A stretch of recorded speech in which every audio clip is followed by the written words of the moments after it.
Boa noite, meus amigos. Vamos dar início a mais uma edição do Clube do Nervo e essa edição muito especial. Muito especial porque trata de um tema que está na ordem do dia, que são os distúrbios do sono, e nós vamos ver o que há de novo em alguns tópicos se tratando de distúrbio do sono. Então está escalado hoje um time de primeiríssima e agradeço ao Copstar, agradeço ao Centro de Estudos Copstar, o apoio da Rede DOR, o apoio da BNRJ, que tem no Clube do Nervo a atividade mais antiga da associação do capítulo de neurologia, ou melhor, do capítulo da Academia Brasileira de Neurologia, que é a BNRJ, e a ANERJ, que é a Associação de Neurologia do Rio de Janeiro.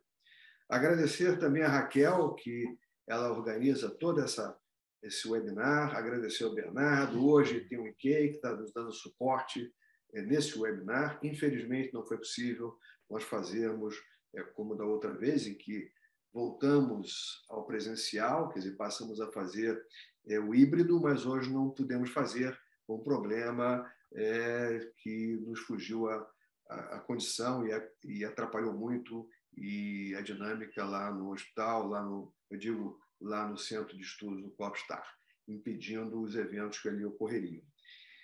Hoje nós teremos a doutora Cristiane Bahia, a doutora Cristiane, que é presidente do Departamento de Sono da ABNRJ, é uma colega que se dedica, como todos os demais, ao estudo de sono, e na UERJ ela tem toda uma estrutura, uma infraestrutura muito boa em termos das pesquisas, do envolvimento acadêmico com os distúrbios do sono. Eu agradeço a Cristiane, que inclusive ajudou muito na organização desse webinar. A professora Andréa Bacelar, a Andréa, conhecida e grande militante em termos do sono, é uma colega que sempre, desde que eu conheço, desde que ela era garotinha, e eu também, viu, Andréa? A Andréa se dedica ao estudo do sono. E a Andréa, não só na sua atividade privada, mas ela atua também a nível nacional, na diretoria nacional de sono. Então, agradeço a Andréa, agradeço também a Cristiane essa oportunidade. A Cristiane vai nos falar sobre novas abordagens de avaliação do sono, a actigrafia, a oximetria noturna e a microestrutura do sono. Enquanto que a professora Andréa nos falará de hipersonias, o que há de novo entre essas hipersonias. E vamos depois concluir com a participação do Guilherme Soares, que é um colega também, que já vem desenvolvendo, começou um trabalho de 4 anos lá na UERJ e agora está numa carreira solo, mas fazendo um estudo muito sério da questão do sono, com novas opções para o tratamento medicamentoso da insônia. E uma colaboração de um colega, que é filho de um colega, grande parceiro já de muitos anos, e que eu tenho a maior admiração, que é o Luiz Jorelli, e não poderia ser uma pessoa mais bem indicada do que o André Jorelli, que atua no Instituto do Cérebro, no setor de epilepsia, dando suporte a esse segmento, e também é um colega que é um diretor da Clínica Rio Sono, e, sem dúvida, com o tema Novas Evidências sobre a relação entre a apneia do sono e doença de Alzheimer, ele vai discorrer sobre esse tema. Todos terão de 10 a 15 minutos no máximo para a apresentação dos seus temas, e logo em seguida nós vamos discutir cada item e vamos principalmente a rapaziada, os colegas que estão participando desse webinar, que estão nos prestigiando. Estou vendo aqui vários nomes, vários colegas excelentes neurologistas, portanto, todos com grande experiência. É importante que façam suas perguntas. Esse webinar ficará gravado e depois vai para o YouTube. Aqueles que puderem, existe no Instagram, o @Clube do Nervo, vocês poderão encontrar não só esse, como outras edições do Clube do Nervo. Vale a pena, porque tem sempre algo de inovação. E essa inovação, então, vamos dar início. E quem gostaria de falar primeiro? Você vê que aqui, já como tem eleições, né? Vamos fazer a coisa de modo democrático. Talvez a gente pudesse começar com é a doutora Andréa Bacelar. O que você acha, Andréa? Viu que democracia? Tá vendo? Porque já que você vai falar, de um tema que sempre as pessoas, né, a hipersonia, o que há de novo, eu acho que valeria a pena a gente ouvir. Depois poderíamos ouvir as evidências da relação da apneia do sono, doença de Alzheimer. As abordagens de avaliação do sono, talvez fosse interessante a gente colocar depois, a não ser que vocês achem melhor começar pela abordagem. É com vocês, tá? O que vocês sugerem? Tá bom assim nessa ordem? Tá bom, professor, pode manter assim. Andréia, pode compartilhar. Vou compartilhar aqui a minha tela. Vocês estão vendo? Sim. Tá aí, né? Perfeito. Bom, então vamos nós. Agradeço muito, doutor Oswaldo, amigo de longa data e queridos colegas.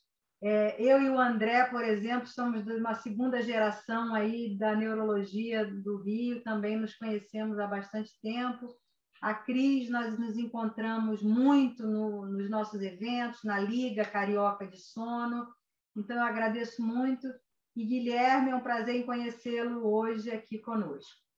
Então, vamos lá a esse tema, né, que a gente também padronizou, né, os especialistas que participaram do consenso, padronizaram a chamar hipersônia, porque a gente fica na dúvida, hipersonia ou hipersônia?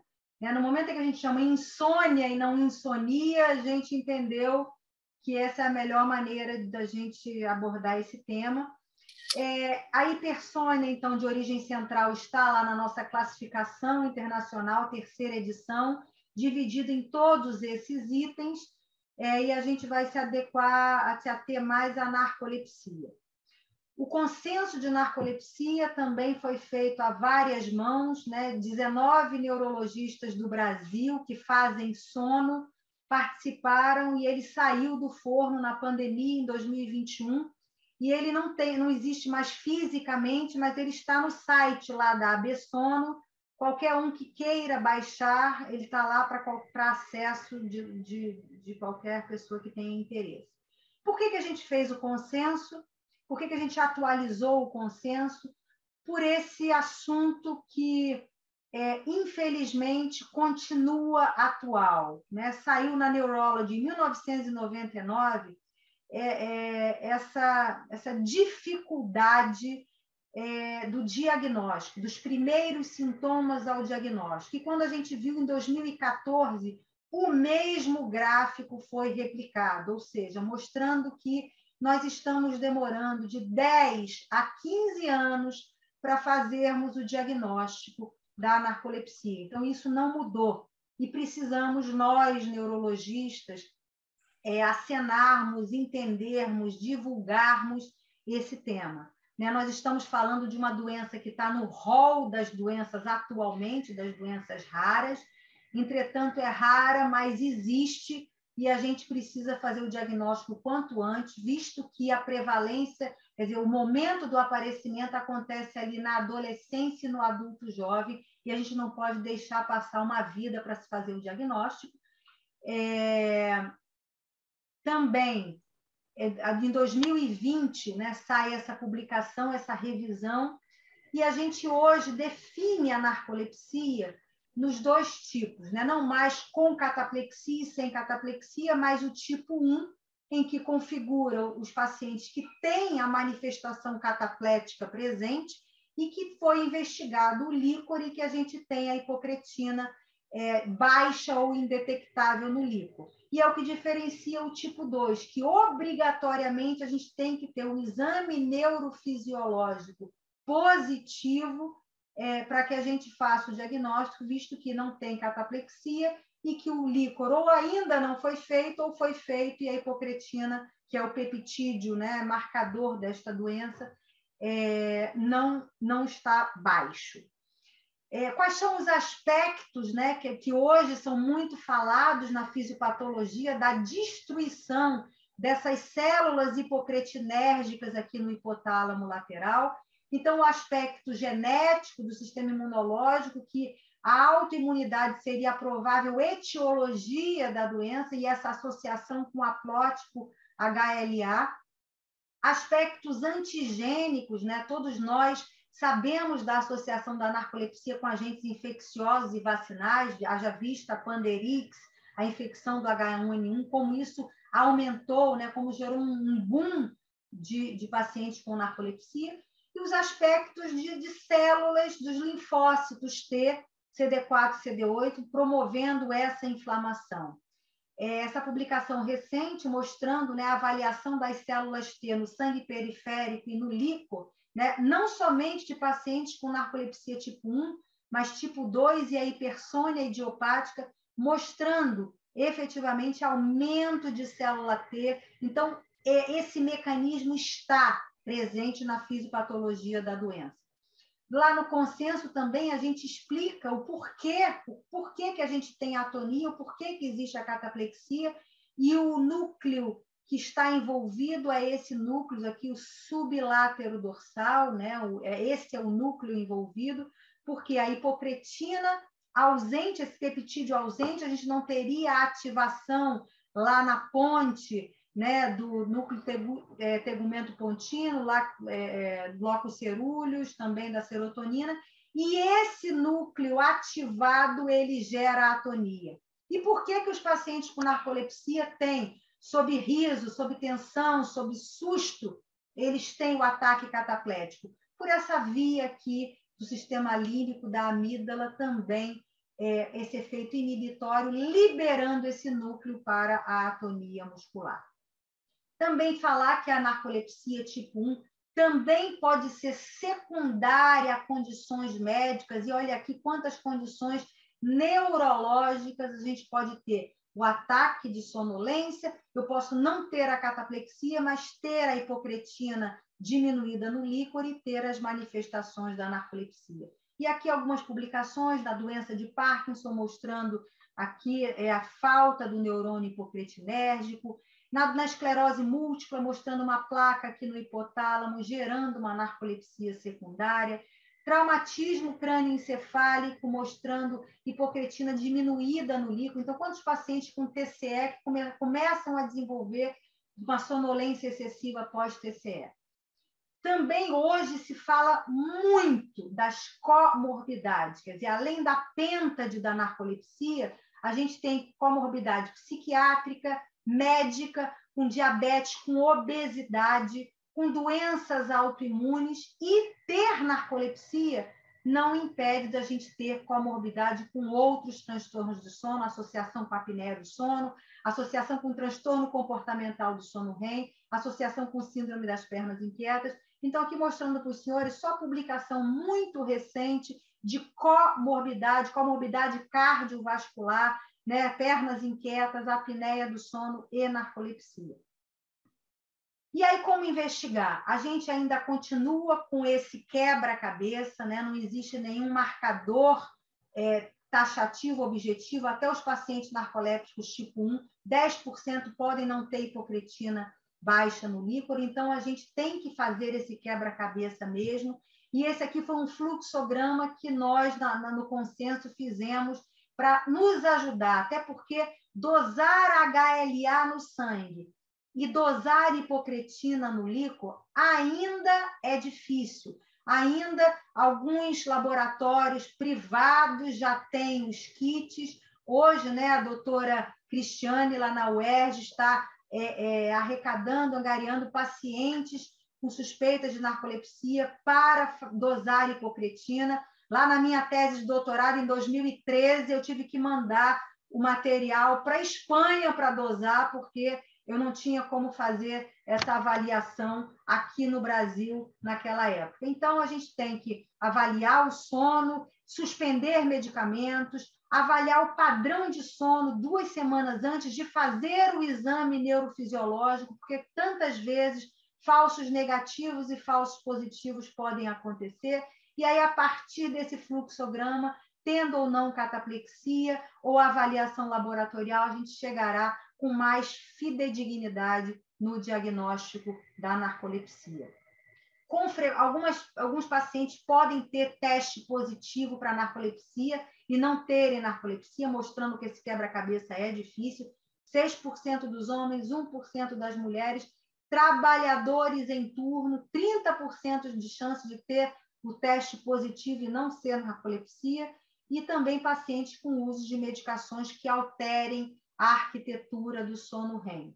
Isso aqui para mostrar uma publicação muito recente, né, mostrando alguns algoritmos que podem ser usados, algumas análises espectrais, mostrando que a gente demora um tempo para dar um laudo adequado, né, um laudo que é feito por nós, humanos, com chances de erro. E aqui mostrando um paciente sem narcolepsia, um paciente com narcolepsia, e os estágios de sono, vigília em branco, em preto aqui é o sono REM, então mostrando, por exemplo, essa latência curta para REM, o sono profundo aqui, o N3 em azul escuro, mostrando essa arquitetura do sono, que foi um botãozinho do aparelho que já deu essa análise espectral e com essa especificidade e sensibilidade altas. Então, isso aqui provavelmente será o futuro, apesar de que eu acho que substituir, né, o nosso feeling, né, o feeling do médico, nenhuma máquina conseguirá isso. Também a avaliação dos níveis de hipocretina, né, tem esse estudo mostrando que o que a gente usa é o radioimunoensaio. Existe essa outra avaliação espectrométrica mostrando que o nível de hipocretina é 19 vezes mais baixo em controles, 22 vezes mais baixo em pacientes com NT1. Então, talvez o que a gente analise no líquor hoje não seja tão sensível quanto a hipocretina pura. Então, talvez futuramente essa análise licórica seja feita em uma massa diferenciada, né, em uma técnica diferenciada e com níveis também diferentes, mas mostrando só essa realidade que existe na literatura. Bom, como tratamento farmacológico no Brasil, o que a gente trata da narcolepsia? A sonolência, o ataque de sono e a crise cataplética. Como é que a gente trata a sonolência? O novíssimo, né, nos últimos 65 anos ele está no mercado, metilfenidato, ele continua, né, como uma prescrição importante, viável, barata. A modafinila, atualmente nós temos no Brasil a armodafinila, que tem um tempo de ação maior do que a modafinila, estudos com lisdexanfetamina, baclofeno, selegilina e cafeína, né, está lá no nosso consenso. Se a resposta não acontecer, vamos reavaliar depressão, fragmentação do sono e reforçar medidas comportamentais e considerar associação de medicações. A cataplexia, a gente tem os antidepressivos, muito estudo com o dual, porém esses outros inibidores de recaptação de serotonina ou tricíclico também podem ser utilizados.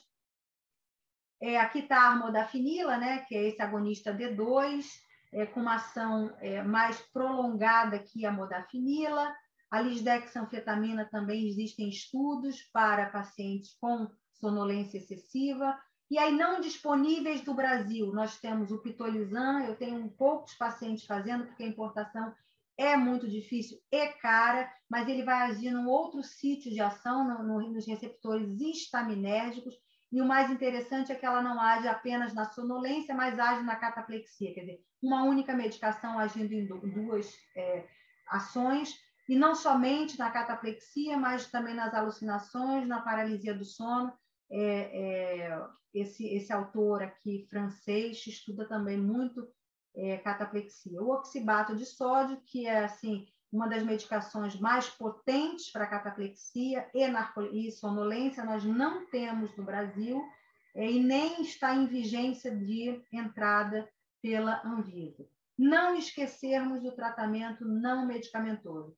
Se higiene do sono é importante para qualquer um ou para outra doença, para narcolepsia, então, esse paciente precisa de regra, ele precisa avaliar a profissão, aonde ele vai trabalhar, cochilos programados, às vezes, substituem um psicoestimulante, uma dosagem de psicoestimulante.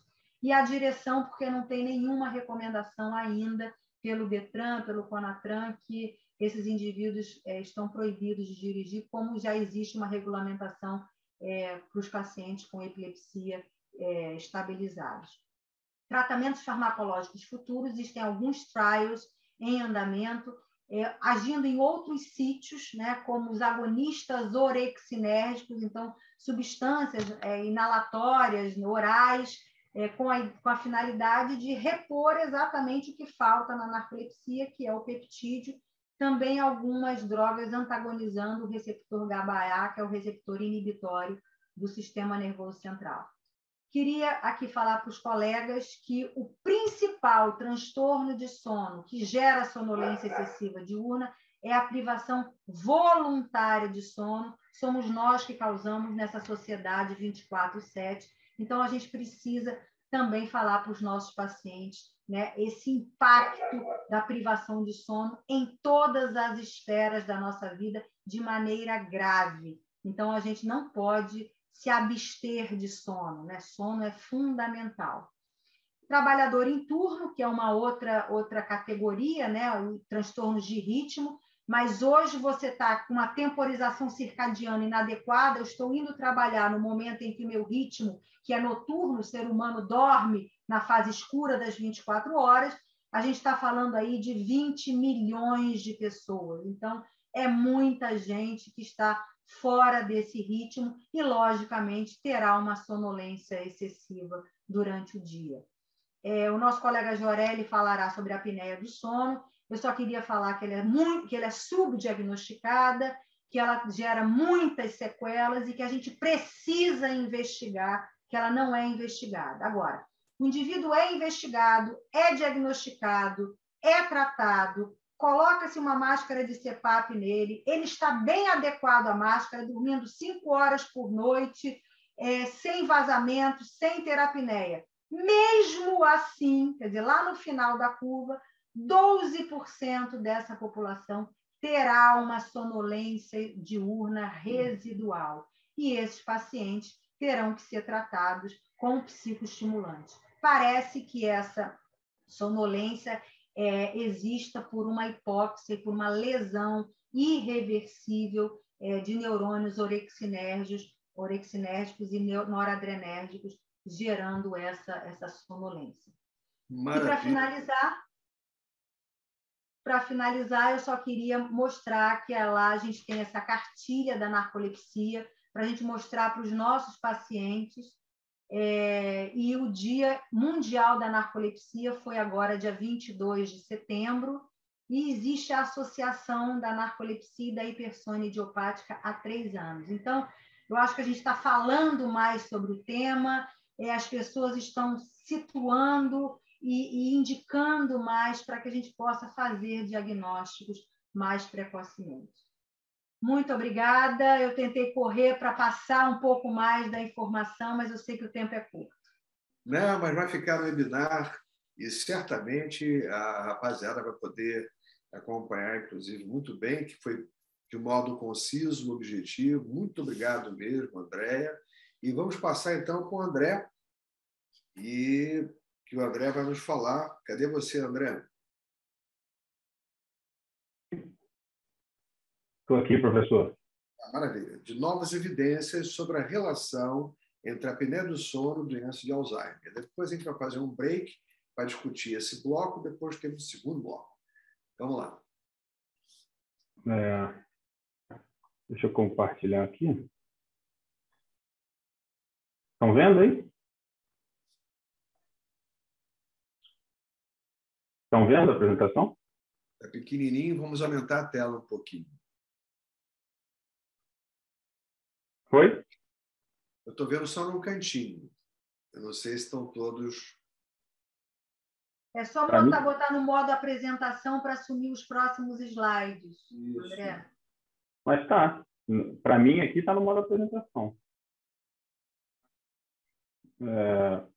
Deixa eu botar de novo. Aparecendo como aplicativo aberto só. Então calma aí.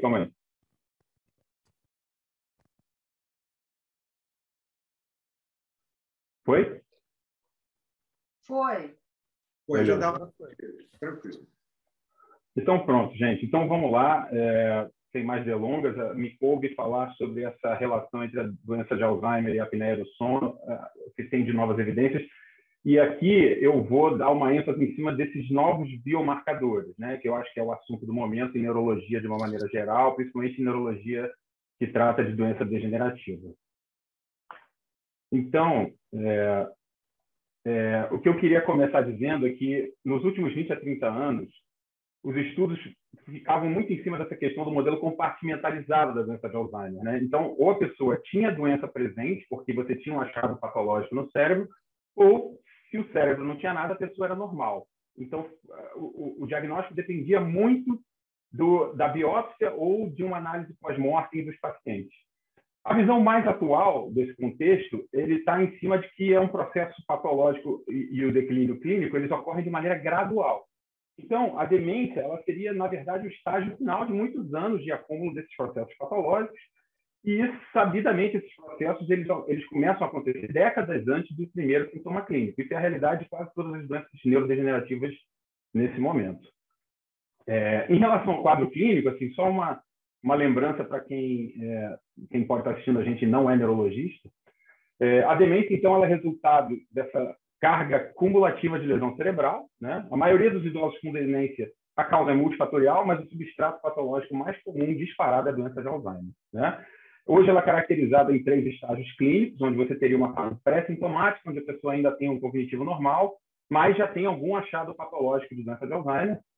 O segundo momento seria a fase prodrômica, onde o paciente já tem o que a gente chama de déficit cognitivo leve, né, o MCI, onde você já tem os primeiros sintomas cognitivos e, fundamentalmente, eles ficam muito em cima de problema de memória, né, memória episódica, mas que pode variar até sintomas em outros domínios cognitivos. E o terceiro estágio seria já a demência clínica, né, onde a paciente já tem alteração em múltiplos domínios cognitivos, graves o suficiente para gerar uma perda de função. E a recomendação atual dos grupos de pesquisa é você tentar redefinir esses casos que têm déficit de memória e biomarcador positivo como doença de Alzheimer precoce. Por quê? Porque isso ajuda na caracterização para a pesquisa clínica. Então, aqui uma imagem aqui só para a gente lembrar os substratos patológicos da Alzheimer, né? Todo mundo sabe que a patologia do Alzheimer está muito focada em cima das placas amiloide, né? Que são um fenômeno extracelular, e dos agregados de proteína tal, que são fenômenos intracelulares. Então, aqui mostrando aqui o exemplo quando a proteína amiloide ela é clivada da maneira errada, através das enzimas beta-secretárias de gama, você vai ter o acúmulo desse oligômero de amiloide que, fora do neurônio, vai se acumular, formando as placas senis. Tá? Aqui, de novo, né, uma outra visão desse mesmo problema. A gente tem aqui o precursor da proteína amiloide, que vai ser clivado de maneira errada, e aí vai gerar as placas senis. Nessa figura, eu quis mostrar como funciona a questão intracelular, porque a proteína tal, a maioria das pessoas talvez não tenha ideia disso, mas a proteína tal ela é uma proteína que trabalha no citoesqueleto do neurônio. Então, na medida em que ela se torna fosforilada, o funcionamento dela fica irregular, você tem uma desintegração desse microtúbulo e a proteína tal vai sendo agregada, formando esses emaranhados neurofibrilares, que são processos patológicos intracelulares. E hoje em dia também tem o conceito da disfunção da micróglia, né, que seria a função fundamentalmente a célula imunológica do sistema nervoso, que atua de maneira ativada, gerando citocinas, que vai causar desintegração sináptica, que é o que fundamentalmente vai gerar o déficit cognitivo, né? Então, a gente sabe que está muito mais associado com a questão sináptica. Aqui um outro close da função da proteína tal, mostrando que a proteína tal ela é fundamentalmente uma proteína axonal. Mas quando ela se torna fosforilada através da ação das quinases, ela vai se acumular mais no corpo celular do neurônio, do soma, e também na árvore dendrítica. E com isso ela vai interferir na formação das sinapses, porque você vai ter a formação dos emaranhados neurofibrilares com proteína tal fosforilada. Então, entrando agora na discussão de biomarcadores, o que seriam isso? Seriam variáveis fisiológicas, que podem ser bioquímicas ou anatômicas, mas que podem ser mensuradas em vivo. E aí que está o grande pulo do gato. E essa capacidade indica aspectos específicos do processo patológico. Então, seriam evidências de achado patológico que é característico da doença de Alzheimer, mas que você pode dosar em vivo. E o mais interessante é que esses biomarcadores eles ocorrem de maneira gradativa. Então, você pode detectar esses picos e, de uma certa forma, organizar uma espécie de estadiamento da doença. Tá? Então, os biomarcadores mais usados hoje em dia são esses 5 primeiros que eu listei, né? A diminuição da proteína amiloide beta 42 no líquor, né? O aumento da proteína tal no líquor também, o hipometabolismo no PET-FDG, aqui PET-FDG porque disparado é a forma de PET mais usada, né? Mas você também pode usar o PET-amiloide, que também já tem disponível em determinadas instituições, e a análise, claro, análise de volumetria cortical e atrofia cortical na ressonância magnética.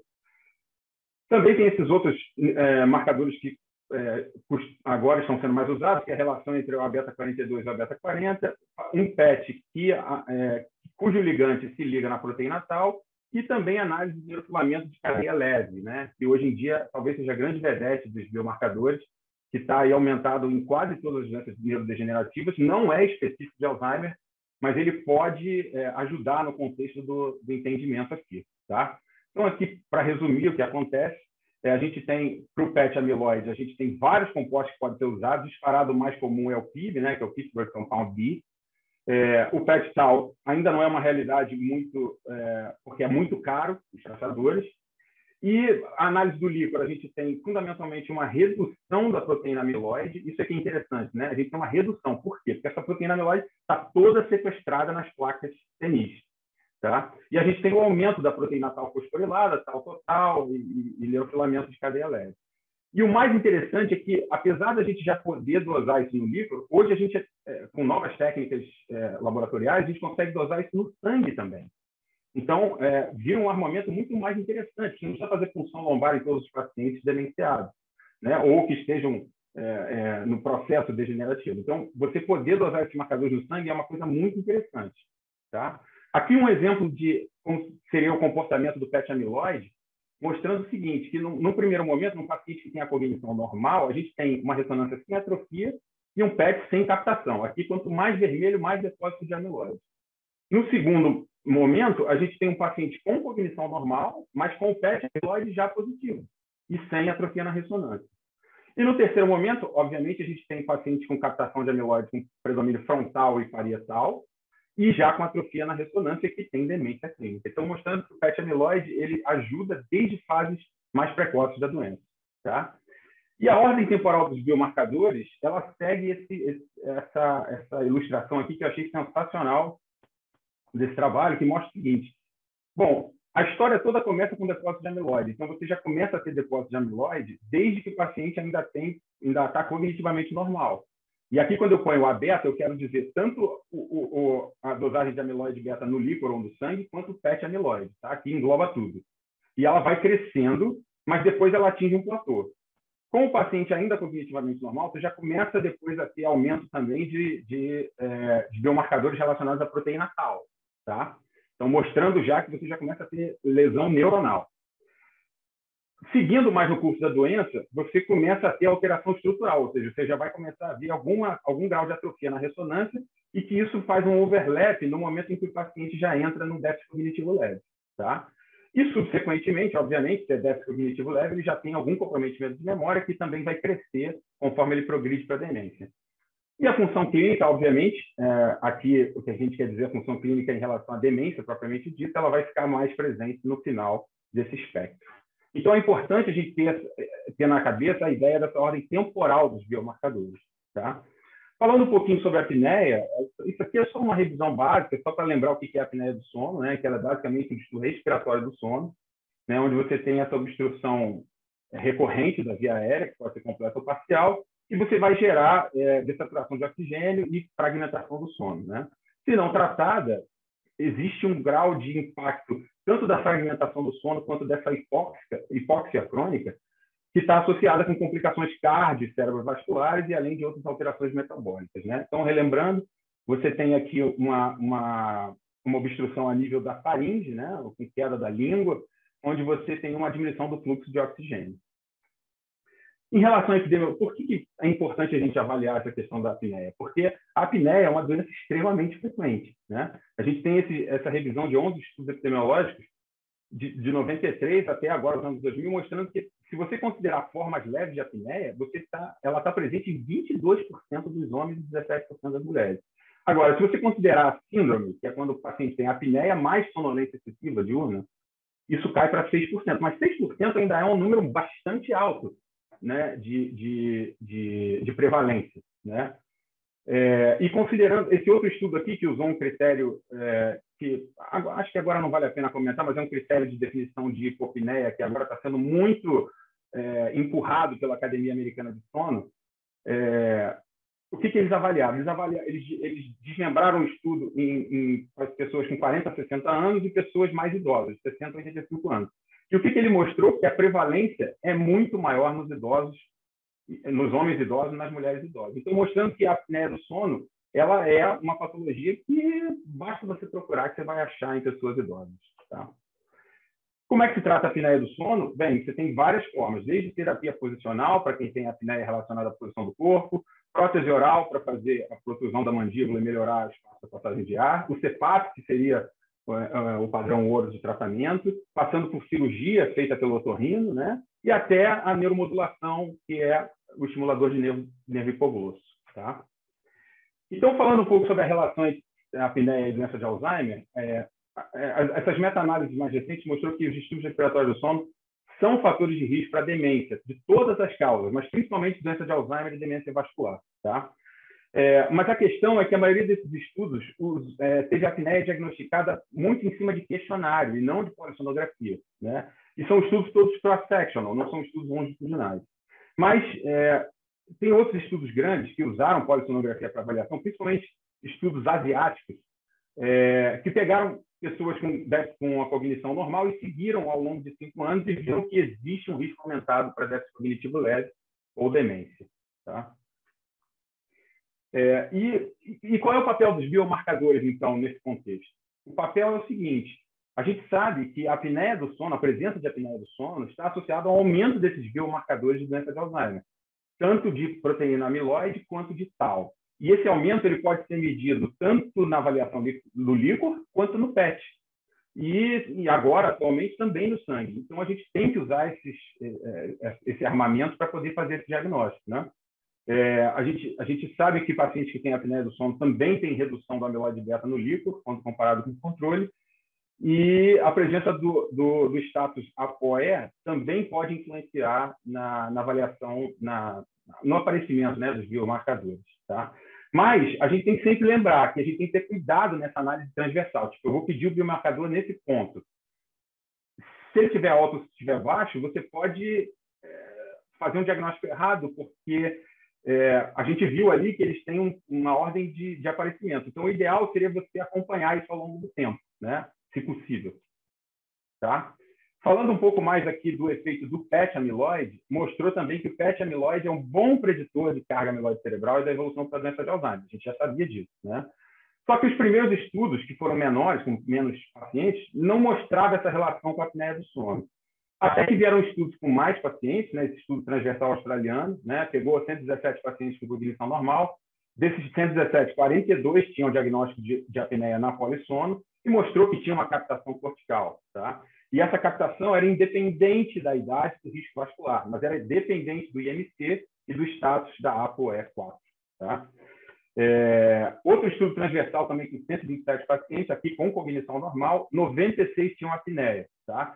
O que eles viram? Que tinha um maior depósito de amiloide no PET, principalmente na região do símbolo posterior e do precúneo. Tá?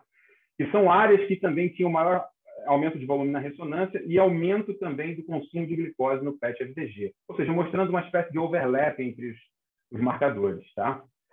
E sobre a proteína tau, o que a gente tem para dizer? Bom, a gente sabe que também pessoas que têm apneia do sono têm aumento de tau total e tau fosforilada no plasma quando comparado com controles.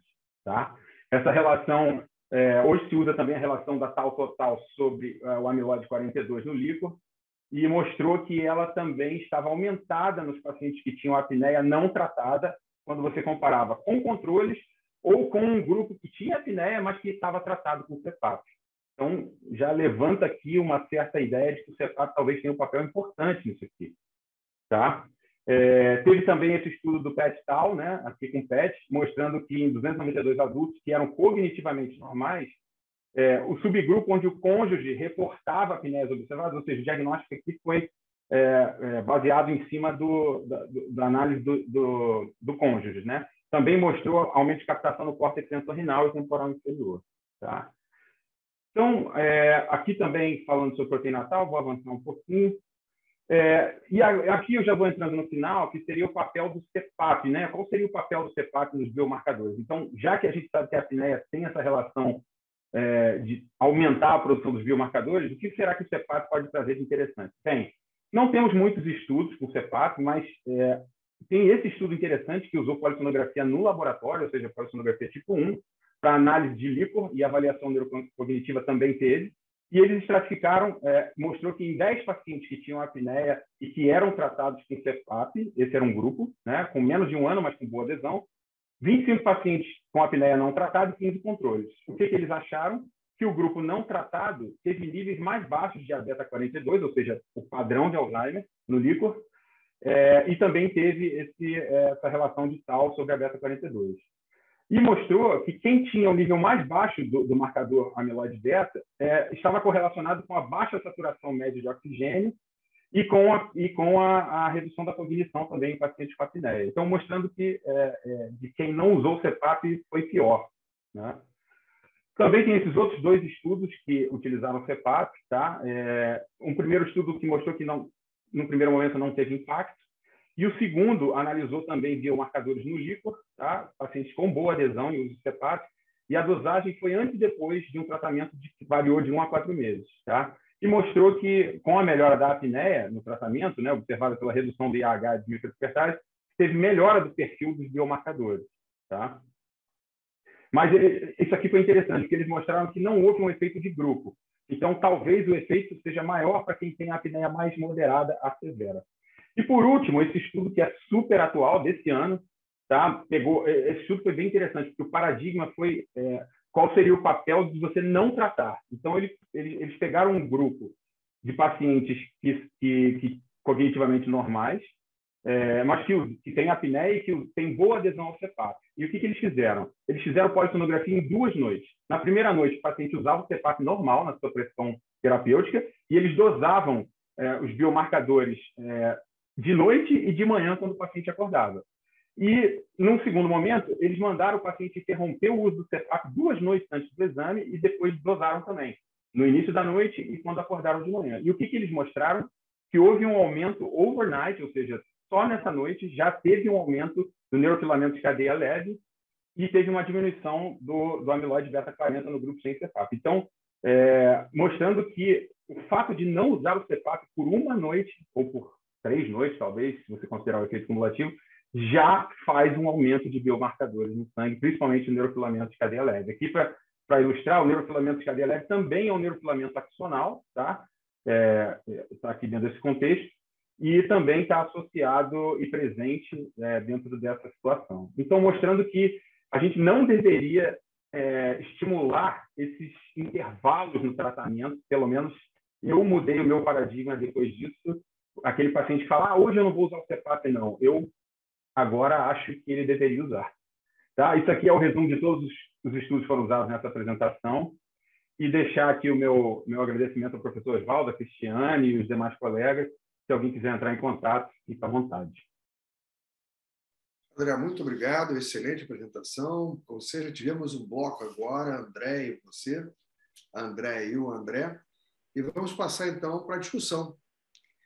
Eu gostaria muito de ouvir os colegas. Tem vários colegas aqui que estão nos prestigiando nesse webinar. O Brangelim, o Alex, Ana Paula, não dá para ler todos, Camila, a Cíntia Silveira, Fabíola Rachid, a Gilce Prates, a Isabela Maio, o Jefferson Abrantes, a Juliana Moura, o Leonan, a Liane, o Luiz Felipe, o Marco Pereira, enfim, uma turma enorme, a Nayade, Paula Scapellini, lá de São Paulo, nosso querido Pedro Moreira, o Renan Coutinho, o Ricardo Oli, Roberto Meirelles, enfim, tem até a Samsung aqui, que eu não sei quem é que está com esse Samsung, N9868, 6B, a Solange, a querida Solange, que eu tive a oportunidade de encontrar lá em Fortaleza, a Solange Dutra também, que nos vimos lá em Fortaleza, a Tayla, a Viviane, o Romão, enfim. é uma lista de colegas que certamente nos farão algumas perguntas e fica, então, aberta aqui a discussão. Guilherme, enfim, a Cristiane, se quiserem fazer algumas observações, eu aguardo aqui as perguntas dos colegas. Esse silêncio sempre gera dúvida para a gente, né, professor? Ou todo mundo entendeu tudo ou ninguém entendeu nada, né? Não, mas olha, as aulas foram extremamente, sabe, objetivas, informativas. E vamos começar pela questão da hipocretina, né? Eu acho que todo exame hoje, que você vai ter que tirar o líquor, tá, é complicado.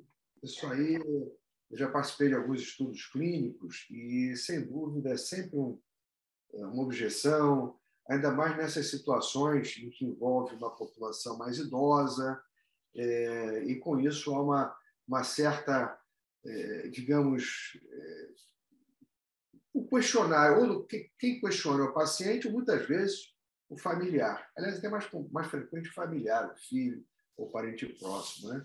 Como é que fica isso, então, quanto à questão da hipocretina? Andréia, o que você acha? Eu sei que também que a Cristiane está procedendo, mas já é um estudo, né? Quer dizer, uma pesquisa. Você acha que alguma coisa mais objetiva já está vindo por aí que a gente possa utilizar? Pessoal, muito obrigada pela pergunta. É um grande problema, sim. Os pacientes ficam um pouco resistentes quando a gente pede, né, para fazer o exame do líquor. Há uma dificuldade ainda grande de acesso, né? Muitas vezes, nos últimos 10 anos, a gente tem que mandar o material para São Paulo, até que a gente agora tem no Rio de Janeiro alguns laboratórios privados, né, que fazem a coleta do líquor. Eles mesmos mandam o material ou para fora ou para São Paulo, quer dizer, ele não é analisado ainda aqui no Rio de Janeiro. E por conta disso, e até por conta da classificação, da gente não precisar obrigatoriamente da hipocretina para o diagnóstico, se o paciente tem uma cataplexia clássica, e hoje a gente tem filmes, hoje tem esses recursos domésticos que nos ajudam a fazer diagnóstico, aquele fluxograma deixou a hipocretina e o HLA para as exceções, para os casos difíceis, para os casos que são difíceis para todos nós aqui especialistas. Mas não é assim mandatório, não é primeira escolha. Agora, o exame neurofisiológico, sim, e bem feito, né? Quer dizer, a gente tem que entender que não dá para fazer a latência num dia e a polissonografia no outro, porque a gente precisa da latência para o sono REM, da polissonografia, conta como diagnóstico das outras 5 oportunidades da latência do dia. Então, a gente faz 6 latências para sono REM, eu preciso ter 2 positivas para o diagnóstico. E eu também preciso escolher o horário adequado de fazer esse exame. Se o paciente é mais vespertino ou mais matutino e eu faço em horário errado, eu já vou comprometer a latência para o sono REM. Então, o laboratório tem que estar bem afiado para fazer essa investigação. Eu achei extraordinariamente interessante e, cada vez mais, a gente vê que há uma participação inflamatória nesses processos, tanto na narcolepsia, como também na questão do desenvolvimento da condição neurodegenerativa com alteração do sono e aparecimento de Alzheimer. Mas antes, tem aqui 2 questões, né? A do Fábio Ancienzo, obrigado, Fábio, por prestigiar essa sessão. Em relação à narcolepsia, houve novos critérios para diagnóstico molecular, além da tipagem do HLA-DQB1? André? Eu não entendi, desculpa, professor, eu não entendi. Não, se houve novos critérios... Houve novos critérios para diagnóstico. Não, o que acontece é que o HLA estava na classificação anterior e ele saiu nessa nova classificação. É isso que aconteceu. Mas ele tem um peso, ele tem um valor, sim. A gente sabe que 95% dos pacientes tipo 1 terão HLA DQB10602 ou o haplótipo, né, que é a sequência dos 3 alelos, positivo. É lógico que também sabemos que de 15% a 30%, dependendo da população, pode ter esse HLA positivo e ser normal. Então, é mais uma variável, como eu falei, montando o quebra-cabeça, não é nada patognomônico. Perfeito. E para o Luiz, desculpa, André, muitos Não anos. tem problema. Tá? Então, na verdade, o Angelim, o Abraão Angelim, quer dizer, considerando o que você acha de importante aí, que vai ficar dentro desses biomarcadores, inclusive considerando que a adesão ao tratamento com CPAP pode trazer um benefício, né? Então, Sim. aquela história, você parte logo para aquilo que pode ser benéfico, né? Eu acho que as pessoas estão tendo mais cuidado com os problemas do sono, os distúrbios do sono. O que você acha? Então, eu acho assim, essa questão com o CPAP, para a gente atribuir causalidade, ou seja, dizer que o CPAP melhora, vai reverter a questão da lesão neuronal, isso ainda não tem como responder. E outra coisa também é entender se essa lesão que acontece por você não usar o CPAP, ela é uma lesão que, né, e aí você vai detectar a produção do biomarcador, isso seria uma questão que acontece e é irreversível, ou ela é reversível na medida em que você volta a usar o CPAP? Sim, eu tendo a achar que existe um grau de reversibilidade, porque se fosse assim, a gente, né, todo mundo fundamentalmente evoluiria para a demência. Mas eu acho que o papel do biomarcador, ele veio para mostrar para a gente que a gente tem que atuar muito mais precoce do que a gente imagina. Essa que é a questão. Fazer um biomarcador no líquor num paciente que já tem uma demência clínica não vai mudar nada, a não ser que você esteja numa dúvida diagnóstica e ele possa ter uma outra doença neurodegenerativa. Sei lá, ele tem um quadro misto, tem um parkinsonismo associado, ou tem alguma outra doença de overlap. Mas um quadro típico de DA, você querer pedir um biomarcador para uma pessoa idosa já com demência, eu não vejo assim, se você já tem demência clínica, talvez não faça tanta diferença. Agora, para aquela pessoa que está começando o quadro, que está abrindo um quadro de déficit cognitivo leve, e que está, de alguma forma, notando um impacto na sua produtividade, eu acho que sim. Eu acho que talvez fazer uma dosagem ali naquele momento, seja com o PET amiloide ou com até o PET FDG, se for o caso, e agora com essa possibilidade de dosar os biomarcadores no plasma, né, que é mais interessante, eu acho que a gente deve usar cada vez mais esse arsenal dentro desse contexto. E se tiver apneia do sono, então, associado, eu certamente usaria, né? Eu acho que a mensagem é essa.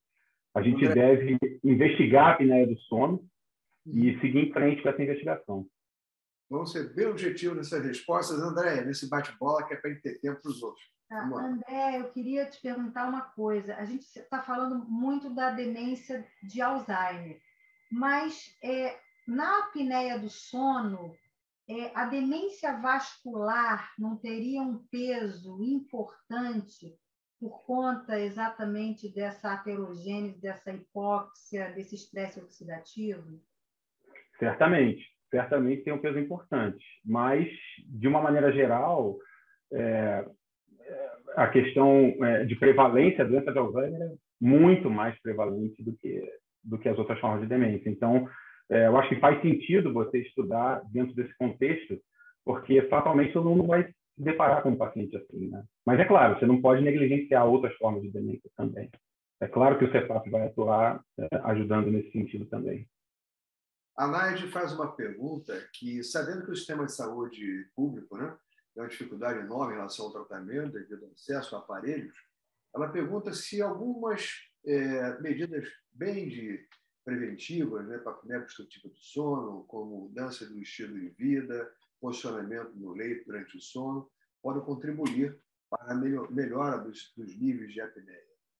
O que você acha, Luiz? O que você acha, André? Isso, um minutinho para cada um. André e André. Olha, eu acho que é fundamental, né, as medidas antropométricas, exercício físico, dieta, peso, posição, isso tudo é primordial, a gente já preconiza no tratamento. A questão é que ela é subdiagnosticada, e os pacientes, quando chegam e fazem o diagnóstico, na maioria das vezes não estão nem com a apneia leve, eles já estão com a apneia grave, né? E aí a gente tem que correr atrás desse prejuízo, sim.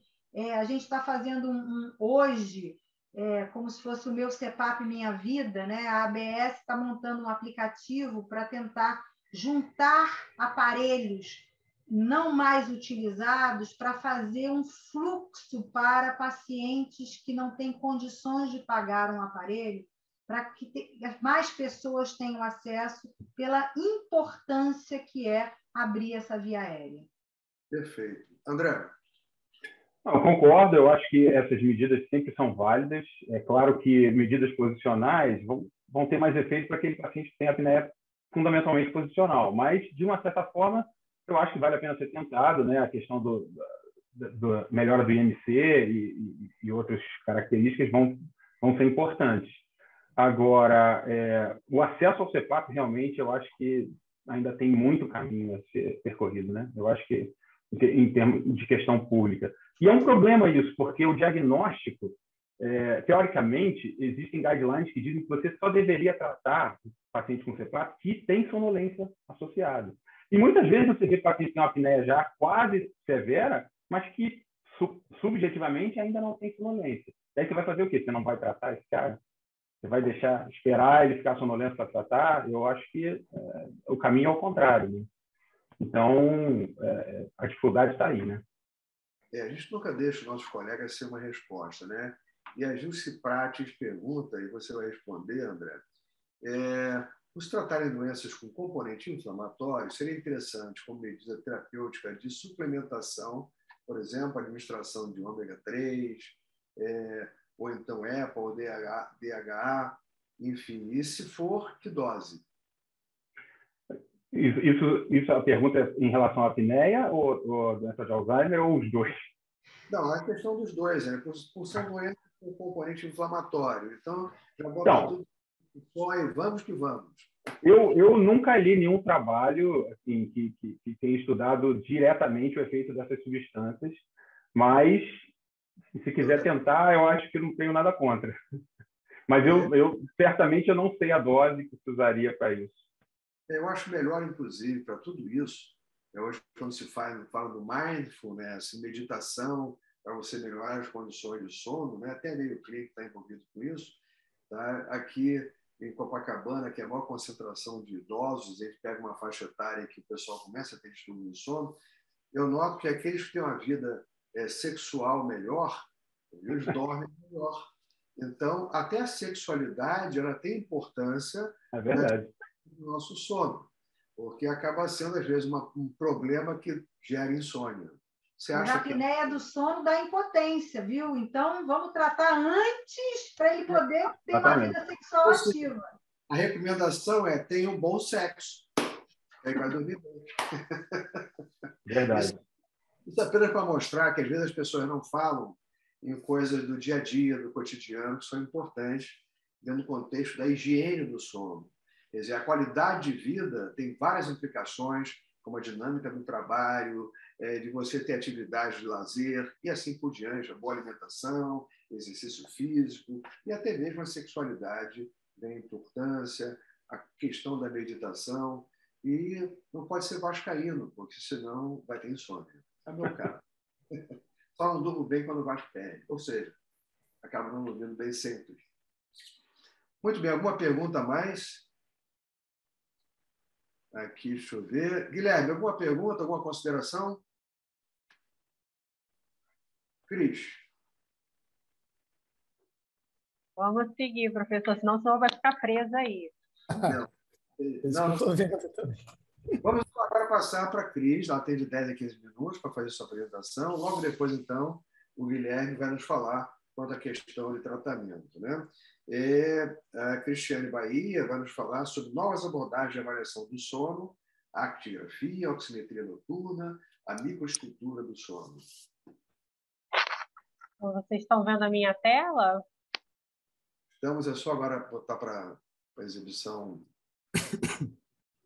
Bom, enquanto eu estou colocando aqui a exibição, eu queria primeiramente agradecer o convite do professor Osvaldo, por poder falar sobre sono e dizer que não foi dificuldade nenhuma de montar essa equipe aqui. Os colegas, tanto Guilherme, Andréia, responderam no mesmo dia que poderiam participar, mostrando que assim, nós temos esse interesse em comum, né, de fazer com que falar mais de sono para a neurologia, fazer com que a neurologia se aproprie dos conhecimentos já existentes em medicina do sono, e porque o conhecimento é luz, né? E a luz tem que se expandir, não é nicho de ninguém, a gente quer mesmo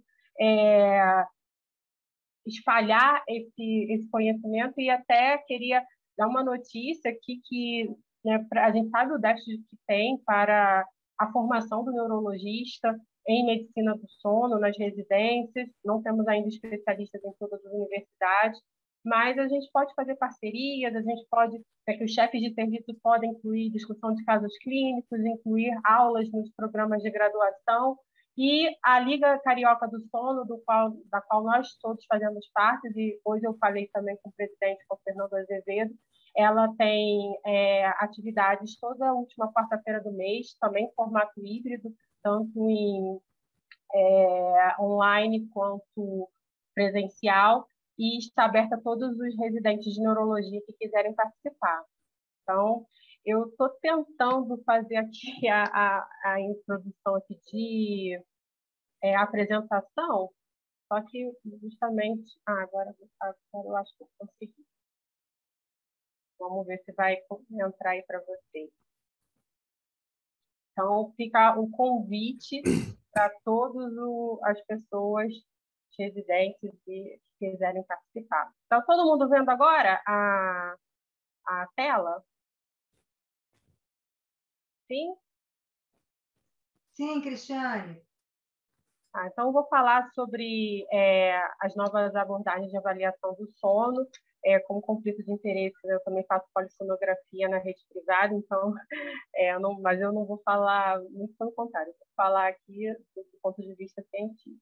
Então, só para a gente ter uma ideia de como é a avaliação do sono, eu coloquei aqui os principais exames para investigação do sono. Então, quando a gente fala em polissonografia, a gente pensa muito na polissonografia tipo 1, que é aquela feita no laboratório do sono, mas, na realidade, a oximetria noturna, que está lá no tema da aula, ela não deixa de ser um tipo de polissonografia, mas ela é uma polissonografia tipo 3 ou tipo 4. Então, a diferença aqui, né, para quem não está familiarizado com os termos, é que a polissonografia tipo 1 é aquela que é a completa, feita no laboratório de sono, é o padrão ouro. A tipo 2 é igual à polissonografia tipo 1, mas é feita em domicílio, então sem a presença do técnico. E o que a gente chama de oximetria noturna, assim, no popular, na realidade serão as polissonografias tipo 3 ou tipo 4, que também são domiciliares, mas são bem mais simples em termos de monitorização. Outro exame é o teste de latência, que a Andrea falou aí muito bem no contexto de narcolepsia, e vamos falar também da actigrafia. Então, só para mostrar aqui, essa é a polissonografia padrão ouro, com múltiplos sensores, mas se a gente pensar que a apneia do sono é um problema de saúde muito prevalente, mais de 900 milhões de pessoas no mundo inteiro, a gente pensa que talvez esse método padrão ouro não esteja disponível para todos nesse diagnóstico. Como o Giorelli mostrou muito bem, demorar a tratar a apneia pode ser crucial para o cérebro desse paciente.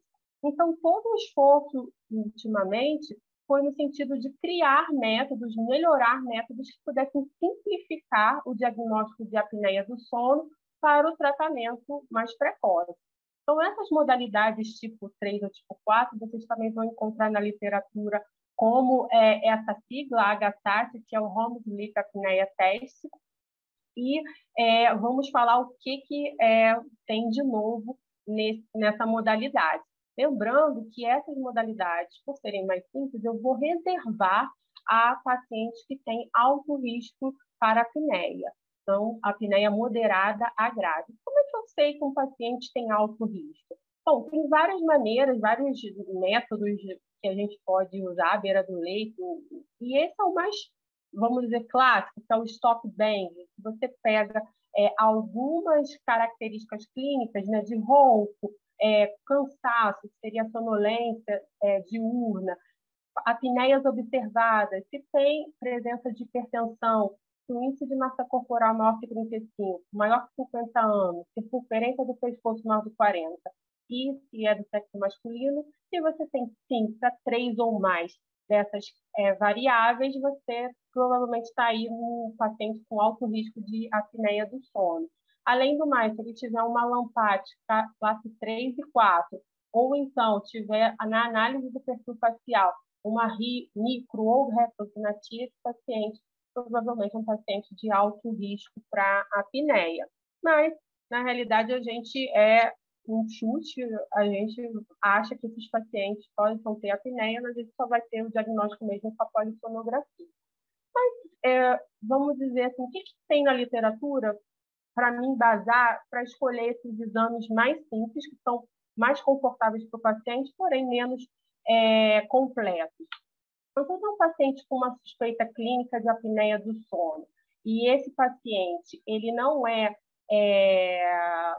tem nenhuma dessas condições, como doença neuromuscular, história de AVE, alto risco de hipoventilação, uso crônico de opioides, insônia severa ou outro distúrbio do sono, eu posso considerar fazer o teste domiciliar, certo? Então, não é para todo mundo, mas como tem muita gente com apneia, alguém pode servir para nesse algoritmo. É muita gente até. Deixa eu tentar passar para o próximo. Está passando. Pronto. Então, o que nós temos no mercado hoje em dia nesses aparelhos de polissonografia tipo 3 ou tipo 4? Então, em 2007, surgiu o WatchPad, que vamos dizer, um dispositivo muito elegante que, além da oximetria, frequência cardíaca e actigrafia, que eu vou explicar mais para frente o que é, mas seria basicamente um sensor de movimento, ele usa o sinal PAT, né, que é a tonometria arterial periférica. Porque ele entende que durante a apneia do sono, eu tenho uma hiperatividade simpática, como o Giorelli falou. Então, o sono é para eu ter o meu parasimpático dominando. Quando eu tenho um episódio de apneia, naquele momento eu tenho uma hiperativação simpática. Isso vai levar a uma vasoconstrição arterial periférica e, através desse sensor, eu consigo medir isso. Então, num algoritmo que junta frequência cardíaca, oximetria, eu consigo identificar as apneias. Lindo, todo mundo achou o máximo, né? Foi uma tecnologia israelense. E eles ficaram por muito tempo assim como a tecnologia de ponta. Só que foram surgindo estudos mostrando que ele não era tão superior assim às outras polissonografias tipo 3 e tipo 4. Então, em 2015, o Apnea Link, que usa uma cânula nasal, usa os sensores de ronco e uma cinta de esforço respiratório, chegou ao mercado e deixou um pouco mais seguro as pessoas, porque e a apneia central, né, que naquela ali com o WatchPad eu não estou vendo o esforço respiratório, então a apneia Link deixou um pouco mais de conforto nesse sentido de você diferenciar a apneia central da obstrutiva, já que você tinha a cinta de esforço. E também, aqui no Brasil, mais ou menos na mesma época, foi lançado o Biologic, que é uma oximetria noturna também, com uma tecnologia wireless, né, que usa o celular para passar um aplicativo para passagem de dados, que é super confortável também para o uso do paciente. E os estudos mostraram que, comparando os aparelhos, né, o Biologic, o WatchPad e o Apnea Link, todos eles eram muito semelhantes no sentido de acurácia dos pacientes bem selecionados para fazer o diagnóstico de apneia obstrutiva do sono. E aqui no próximo slide, para vocês compararem, que, né, comparado com a polissonografia tipo o Apnea Link, o WatchPad e o Biologic, o WatchPad ele ficou aqui meio no meio do caminho, né, entre o Apnea Link, que tem o esforço respiratório, ainda a cânula, e o Biologix, que é basicamente o sensor de oxímetro e o celular.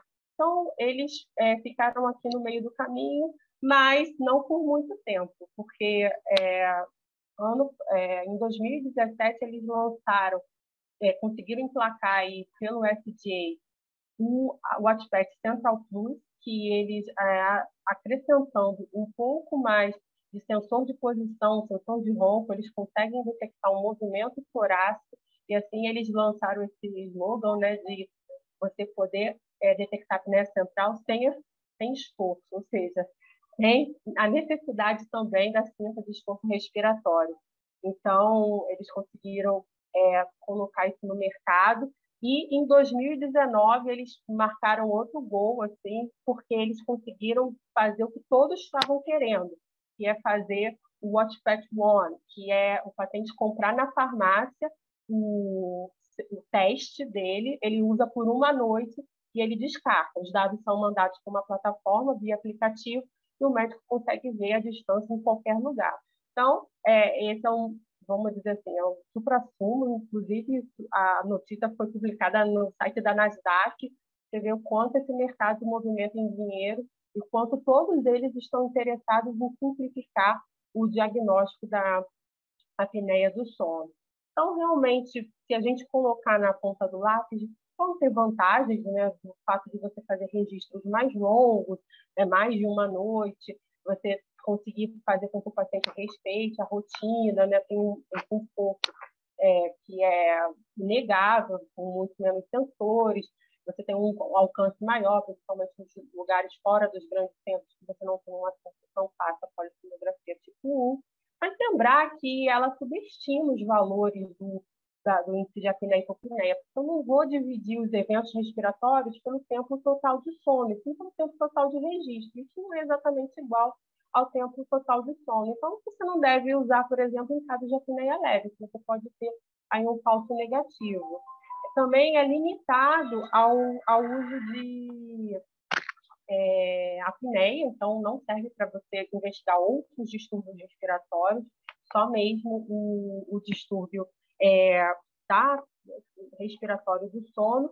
E, no nosso caso, que a gente vê muito paciente neurológico, eles caem na maioria das contraindicações desse tipo de dispositivo. Porém, os estudos estão acontecendo, inclusive nessas populações, e quem sabe um dia a gente vai ter uma vamos dizer assim, recomendação formal da academia para você poder usar em algum desses pacientes. Lembrando, né, por exemplo, pacientes com Parkinson, que até minha dissertação de mestrado, eles vão ter apneia sim, mas eles vão ter muito mais microdespertar, né, despertar breve, do que hipoxemia. Então, você vai deixar de... se você usar só baseado na oximetria noturna, você vai deixar de fazer diagnóstico de apneia em muitos pacientes com doença de Parkinson. Então, nem tanto ao céu, nem tanto à terra. Eu acho que a tecnologia está aí, quando ela é bem indicada e usada com critério, ela ajuda, mas não dá para nem usar, mas nem demonizar. E aí, no outro lado, no extremo oposto, que neurologista gosta de ver cérebro, a gente tem, na realidade, o estudo da microestrutura do sono, que é o quê? Você pegar aqueles dados da polissonografia tipo 1 e colocar uma lupa nos dados do EEG, o que ele traz para você. Isso também é muito importante. Vários estudos nos últimos anos abriram uma janela importante para esse tipo de análise. Então, algumas coisas eu coloquei aqui, que é a análise do padrão alternante cíclico, sono alfa-delta, o restless REM, e estudar melhor a fragmentação do sono, mas hoje eu vou falar desses estudos. Então, falando um pouco de padrão alternante cíclico, o padrão alternante cíclico é essa atividade que se interpõe no ritmo de base do eletroencefalograma durante o sono em forma de surtos. Pode ser surtos de ondas lentas, surtos de complexo K, surtos de onda aguda do vértice, e eles têm um intervalo, né, recorrem a intervalos de até 1 minuto. Ele é composto de uma fase A, que é essa fase de ativação, onde tem esses grafoelementos, e uma fase D, que é uma fase que não tem seria o ritmo mais basal do eletroencefalograma. E em 2000 foi a primeira vez que os estudiosos, neurofisiologistas lá na Itália se encontraram para fazer regras para estadiamento do padrão alternante cíclico. E em 2012 foi lançado esse artigo aí que é clássico de revisão sobre o padrão alternante cíclico. E nessa revisão eles concluem, assim, até o nome do artigo, que o CAP é um marcador de instabilidade do sono. E aqui é um resumo nesse artigo de várias condições que eles estudaram que tem aumento da taxa de CAP.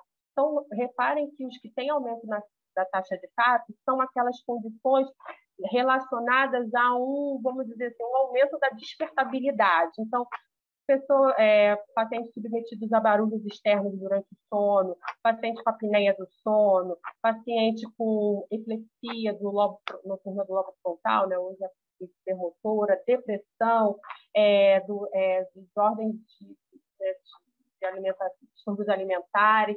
Então, tem um limiar de despertabilidade alto, tem um CAP aumentado. Já narcolepsia, atrofia de múltiplos sistemas, doenças que têm como característica um excesso de sonolência, tem uma diminuição da taxa de CAP. Mas CAP está sendo estudado para outras doenças neurológicas. Eu coloquei aqui só para citar, para sobrevoar assim, esse tema, para botar o gostinho na boca, porque tem muito estudo com enxaqueca, transtorno do espectro autista, TDAH, dislexia e epilepsia, que além de ter um aumento de CAP, né, na sistema noturna do lobo frontal, tem outro estudo mostrando que naquele momento da fase A, que é um momento de hipersincronia, isso coincide com as crises, com a chance de evento epilético em pacientes que já têm essa condição. Então, tem muita coisa aí para a gente estudar e explorar em padrão alternante cíclico. Outra publicação que deu que falar em quem estuda sono foi esse estudo aqui sobre o Restless REM, que seria um REM inquieto, basicamente mostrando que eles pegaram o REM e viram não só a porcentagem de REM na polissonografia, mas a continuidade desse REM. Se esse REM era um REM suave, que acontecia sem interrupção, ou se era um REM que tinha muitos despertares no meio dele. E ele viu que quem tinha esse restless REM, que era o REM inquieto, tinha uma função da amígdala cerebral ela continuamente ativada. E a gente sabe que a amígdala é muito importante no processamento das emoções, principalmente as emoções negativas, e quando ela está continuamente ativada, significa que esse processamento não está acontecendo, a pessoa está revivendo. Então, é um mecanismo muito importante no transtorno de estresse pós-traumático, e talvez uma grande janela para a gente entender melhor alguns distúrbios psiquiátricos. E para finalizar essa parte aí das novas tecnologias, falar um pouco da actigrafia, que na realidade é basicamente um dispositivo muito semelhante ao relógio, que capta movimento. Então, tem um acelerômetro que basicamente vai me dar informações sobre repouso e movimento, e com isso eu vou inserir períodos de sono e de vigília. E, além disso, os melhores aparelhos também têm outros parâmetros, como temperatura corporal, sensor de luminosidade externa, que vão ajudar também a compor esses dados de sono e vigília. É importante que o actígrafo seja usado continuamente, então, diferente das smartbands aí que você tem que tirar durante o banho, os actígrafos, eles são feitos de material resistente, você não precisa nem tirar durante o banho, a ideal é que você fique com ele continuamente, e de 1 a 4 semanas, idealmente por 2 semanas, e no braço não dominante. Então, apesar da actigrafia não ser nenhuma novidade, ela existe há mais de 50 anos, foi a partir de 2003 que ela começou aqui no Brasil a se desenvolver, a realização do primeiro actígrafo, que foi o Tempatimune, e em 2010 o actígrafo de segunda geração, que é o Activerse, que é uma tecnologia nacional e eu acho que a gente deve valorizar sempre. E em 2021 saiu o Consenso Brasileiro de Actigrafia, que também está disponível aí para todos pelo site da ADS. As vantagens da actigrafia também são parecidas com a da oximetria noturna, no sentido de você fazer registros mais longos, respeitar a rotina do paciente, ter um menor incômodo e o baixo custo. Mas a desvantagem é que a gente não tem outros parâmetros, como a eletroencefalo, então a gente vai ter um limite, né, mais limitado em termos de interpretação. O registro da actigrafia é mais ou menos esse aqui. Ele tem períodos, né, o que está como se fossem as barras em azul, são os períodos de repouso, e os períodos com fundo amarelo, nos risquinhos azuis, são os períodos de atividade. Com isso, ao longo dos dias, das horas, né, então a gente consegue fazer um registro bem prolongado e ver qual é o padrão do sono ao longo aí de semanas. Então, ele já é usado clinicamente, a actigrafia, para a gente avaliar melhor distúrbios do ritmo circadiano, para a gente, junto com o diário do sono, também fazer o inventário de insônia. É muito importante na semana também anterior com o teste de latência múltipla, como a Andrea falou, para a gente ver se no dia do teste a gente está respeitando aquele ritmo que o paciente já mantém, e também para mostrar que o paciente não fez privação de sono importante na última semana pré-teste. E tem muita pesquisa também com actigrafia em pacientes de UTI, inclusive a gente sabe a questão do sono totalmente bagunçado na UTI, então tem muito registro também de pacientes de UTI, Alzheimer, alteração do ciclo sono-vigília, a gente sabe que é um marcador precoce da doença, e transtorno bipolar, porque já tem estudos mostrando que paciente, antes mesmo de converter para a fase maníaca, ele já vai diminuindo o tempo de sono, sem se queixar de insônia. É uma necessidade menor de dormir quando ele vai entrando na fase maníaca, e você pode já intervir aumentando a dose.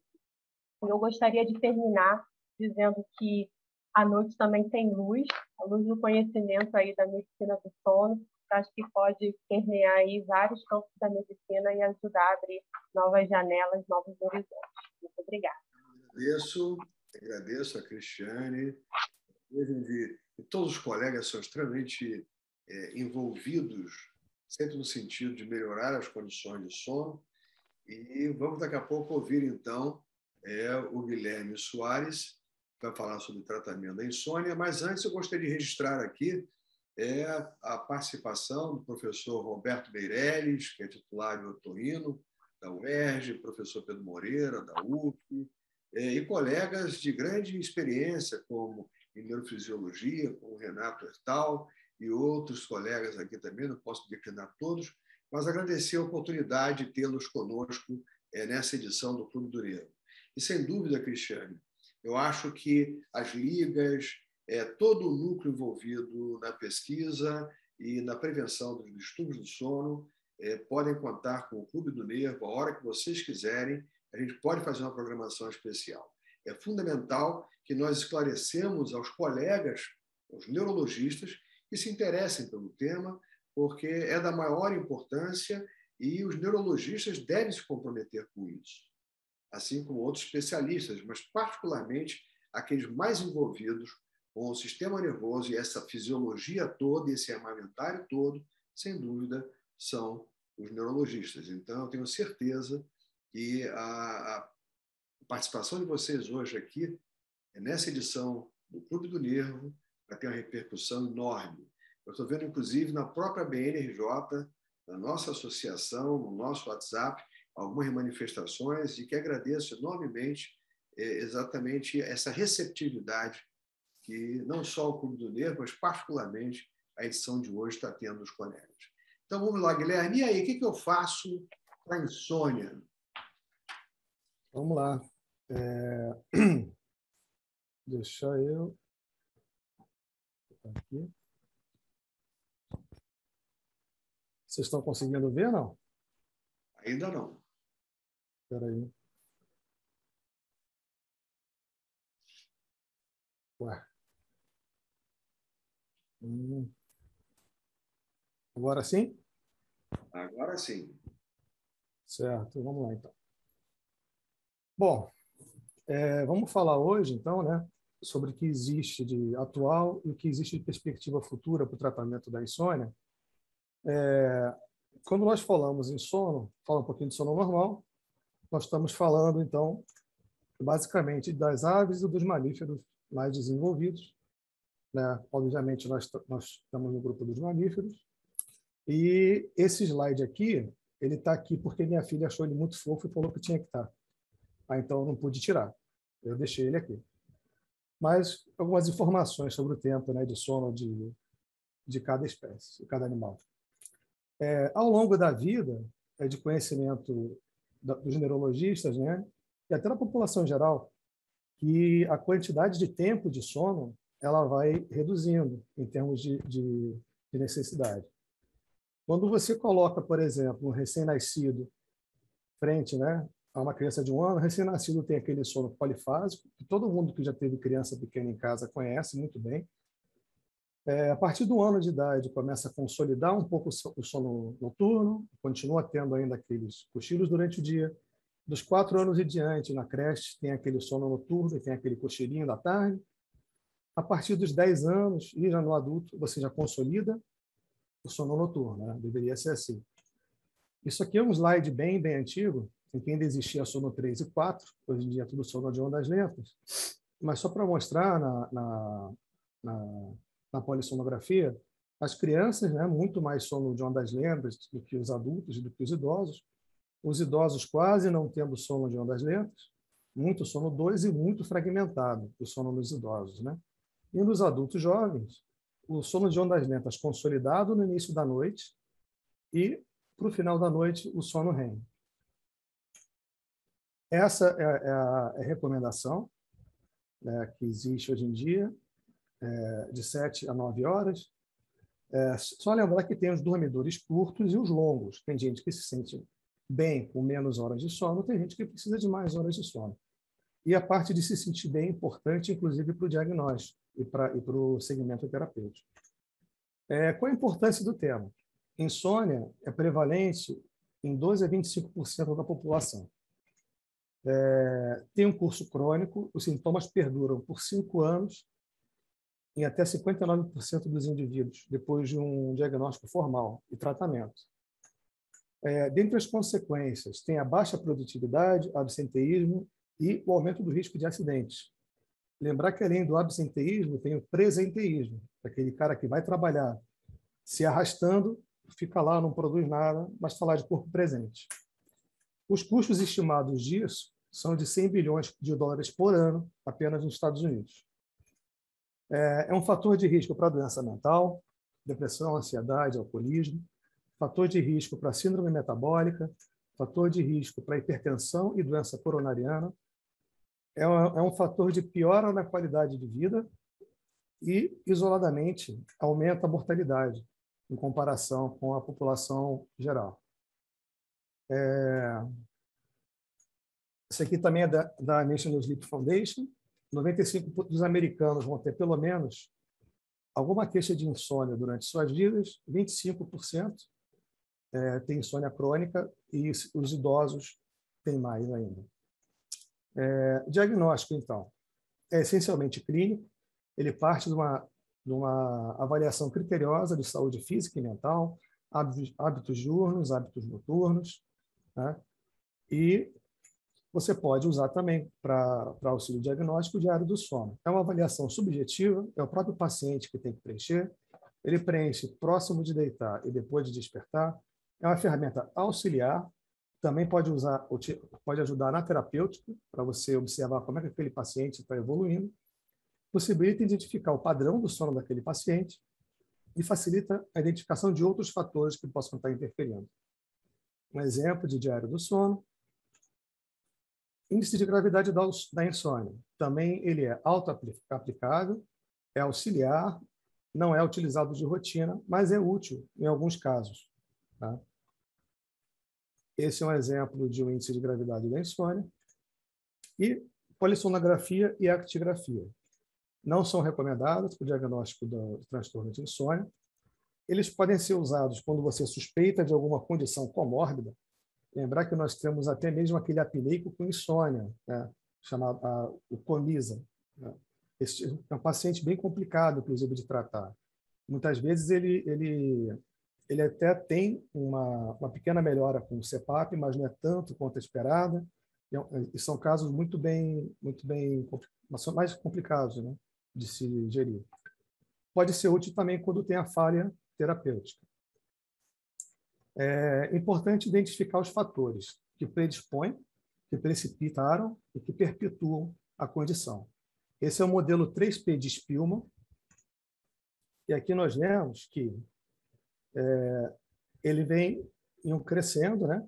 Primeiro você tem os fatores predisponentes, depois os precipitantes, principalmente aqui na insônia aguda, e depois os perpetuadores, já tomando maior importância lá na insônia crônica, né?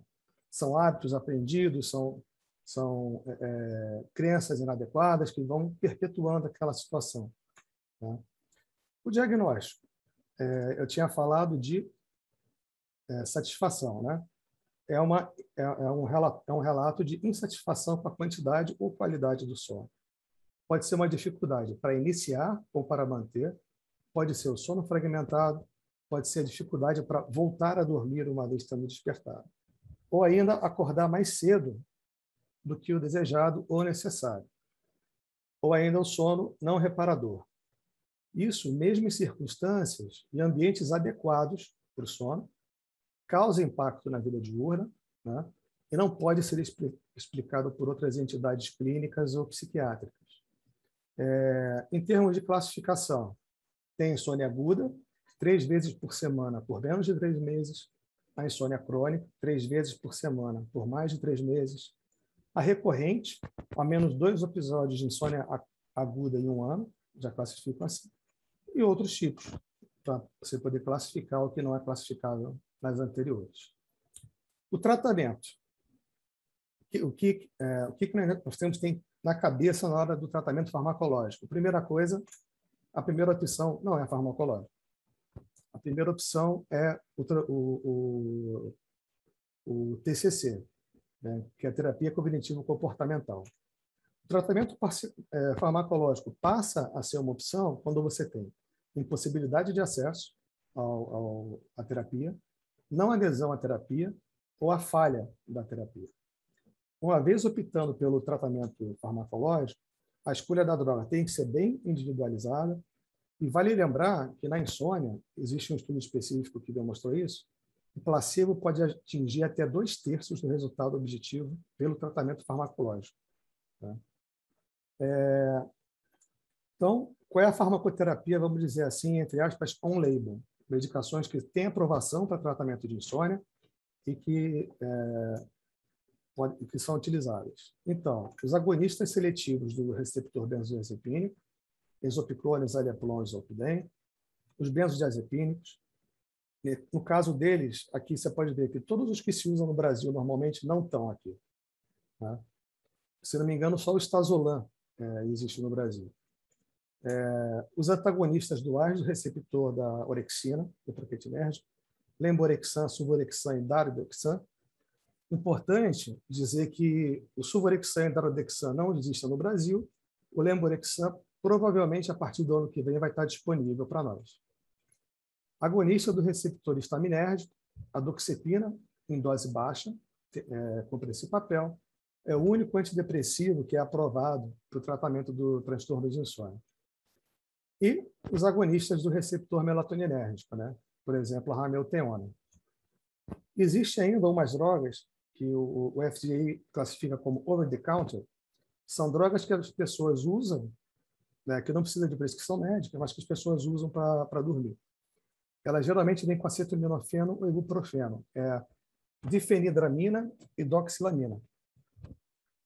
Mas são drogas que não passam pela prescrição controlada. Sendo assim, vamos falar também da farmacoterapia off-label. Lembrando que quando se parte para o off-label, isso é por conta e risco do próprio médico, né? Antidepressivos podem ser usados, antiepiléticos, antihipertensivos, antipsicóticos, ansiolíticos mesmo, né? Aí vem os benzodiazepínicos que existem no Brasil, suplementos alimentares, Lembrar que a melatonina é classificada como suplemento alimentar.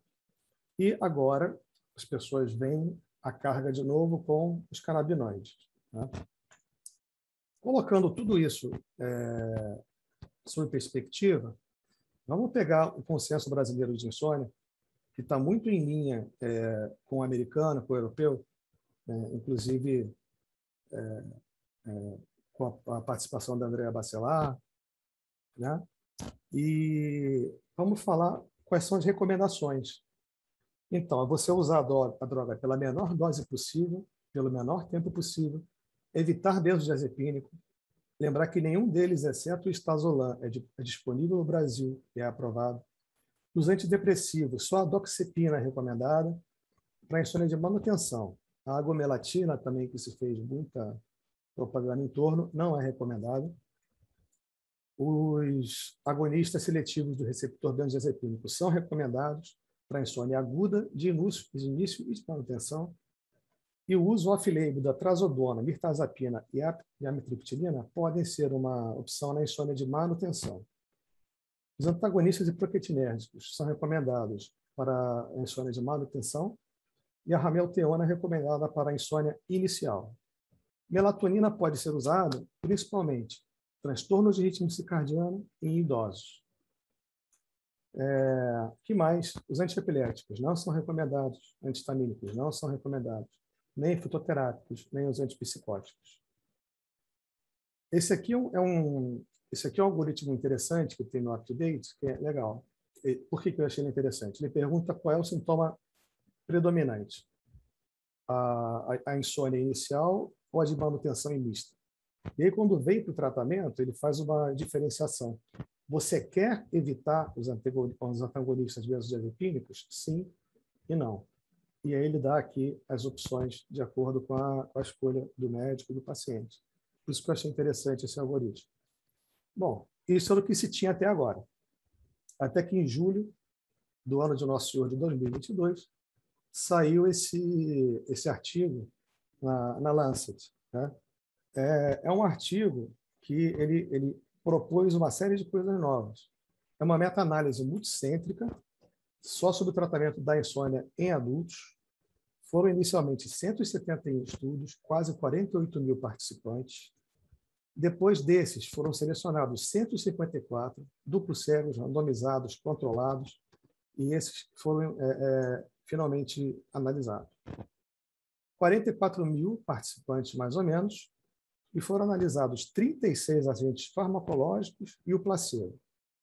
O que esse estudo avaliou? Qualidade do sono, eficácia, abandono por qualquer motivo, aceitabilidade, abandono devido a efeitos colaterais, tolerabilidade, ocorrência de ao menos um efeito adverso, segurança. Avaliou dentre essas 4 características. E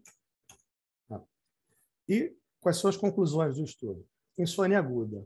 Benzodiazepínico, doxepina, lemborexan, zolpidem, zopiclone são mais eficazes do que placebo. Até aí, surpresa para ninguém. Benzodiazepínicos, zopiclone, zolpidem e zopiclone são mais eficazes que a melatonina, ramelteona e zaleplona. Benzodiazepínicos de meia-vida média e longa e zopiclone tiveram menos abandono de tratamento do que a ramelteona. Zopiclone e zolpidem causaram mais abandonos de efeitos adversos do que o placebo. E zopiclone teve mais abandonos do que zopiclone, daridexan e suvorexan. E ao fim dos estudos, benzodiazepínicos, exopiclone, zolpidem e zopiclone foram menos tolerados que o placebo, doxepina, celtorexan e zaleplon. Além disso, para a insônia crônica, exopiclone e lemborexan, esse aqui, frisar esses dois, se mostraram mais efetivos do que o placebo. Exopiclone se mostrou mais efetivo que ramelteona e zolpidem. Comparados com a ramelteona, exopiclone e zolpidem apresentaram menor índice de abandono do tratamento. Zolpidem, entretanto, apresentou maior número de abandonos do que o placebo. Tudo isso visto, quais são as indicações desse artigo? Exopiclone e lemborexan demonstraram o perfil mais favorável dentre todas as drogas estudadas.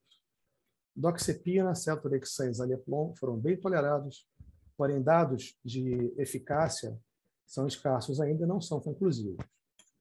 Drogas como benzodiazepínico, doridexan, suvorexan e trazodona foram efetivos no transtorno da insônia aguda, mas associados a baixa tolerabilidade e falta de dados ao longo prazo. Melatonina, ramelteona e as drogas não licenciadas não demonstraram nenhum benefício material em todos os estudos.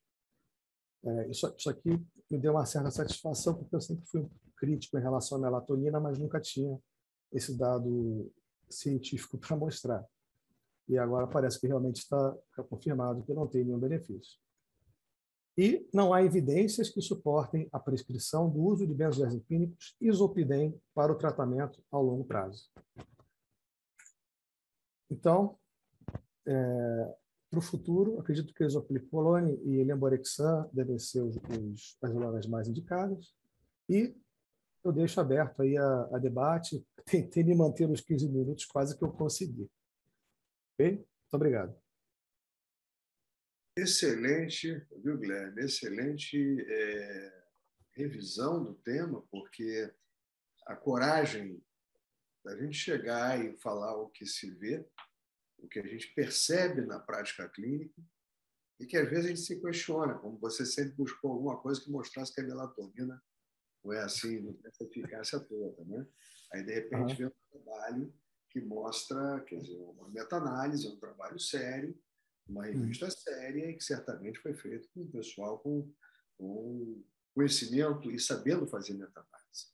Então, deixo aqui 1 minuto para a Andréia, para o André e para a Cris comentarem esses achados, e também convido os colegas para fazerem suas perguntas, e as respostas serão muito rápidas também, Guilherme. Tá? Vamos lá, André. Parabéns, Guilherme, parabéns, Cris, pelas apresentações. Eu queria comentar que melatonina é um neurohormônio, né? Como o Guilherme questionou ali, ela não é um suplemento alimentar, então a gente tem que usar com parcimônia, com cautela, porque existem sim efeitos colaterais, são poucos, mas existe. Existem evidências científicas da melatonina como hipnótico apenas em idosos com déficit cognitivo leve. Esses pacientes podem se beneficiar, sim, com a melatonina fazendo ali 30 minutos antes, né? É o que a gente tem hoje na literatura. E para crianças com espectro autista também existem já revisões e replicadas com efeito hipnótico. Posteriormente, a gente sabe que é efeito circadiano, né? Efeito cronobiótico da substância. E que a gente precisa deles. Infelizmente, quando vem como suplemento, a gente não tem como controlar, não tem bula, a gente não sabe o que está dentro ali da substância, e aí aquela panaceia na farmácia com mais de 10 tipos de melatonina. Então, não nos ajudou muito. Eu continuo manipulando, porque alguns pacientes precisam, e talvez a manipulação artesanal ali possa ter a quantidade um pouco mais fiel do que o que a gente está vendo hoje nas farmácias. Maravilha, André, obrigado mesmo. O Guilherme quer responder em 30 segundos. Não, assim, a minha visão é igual à sua, só eu coloquei aí a questão do ritmo circadiano e da questão dos idosos, né? E realmente eu critico exatamente também essa classificação como suplemento alimentar. Não faz o menor sentido você ter drogas com 200 microgramas, dosagem com 200 microgramas e 8 miligramas. Assim, a terra de ninguém isso. Essa é a crítica que eu queria fazer. Cris. Bom, parabenizar aí a todos. Do ponto de vista, só que eu não comentei da André, eu acho que do Guilherme já foi tudo falado com relação à pesquisa, especificamente do HLA. Nós, aqui na pesquisa, estamos fazendo um sequenciamento completo, porque a gente tem evidências que o HLA 0602 é o mais prevalente, mas em outras populações. Saiu um estudo português mostrando que essa prevalência da narcolepsia com HLA DQB1 0602 foi de 60%. e nós temos grande ascendência portuguesa. Então, como está o Brasil no meio disso tudo? E outros HLAs também já foram descritos como relacionados à narcolepsia, não só o DQB1, mas o C1101, enfim, vários outros. Então, a gente ter um perfil imunogenético da nossa população vai ajudar bastante a gente compreender um pouco mais a doença, e eu aproveito o espaço também para pedir a todos os neurologistas do estado do Rio que tenham pacientes suspeitos, quiserem mandar aqui para a pesquisa, vai ser de muita ajuda. E com relação à dosagem de hipocretina, que acho que foi outra pergunta, sim, os laboratórios aqui, pelo menos no Rio, ainda mandam, a gente tem a parceria, e eles mandam para fora, mas aí existem estudos no mundo tentando fazer a validação com outros métodos. A Andrea me botou aí, colocou um da espectro, né? Espectrometria de massa, mas também existem estudos para validar pelo ELISA, e um dos braços da nossa pesquisa também é tentar fazer a validação pelo ELISA, que é muito mais simples de ser feito. Então, já está rolando aqui. Quem sabe a gente consegue fazer aqui no Rio de Janeiro, validar e fazer esse disponível. André, perguntas?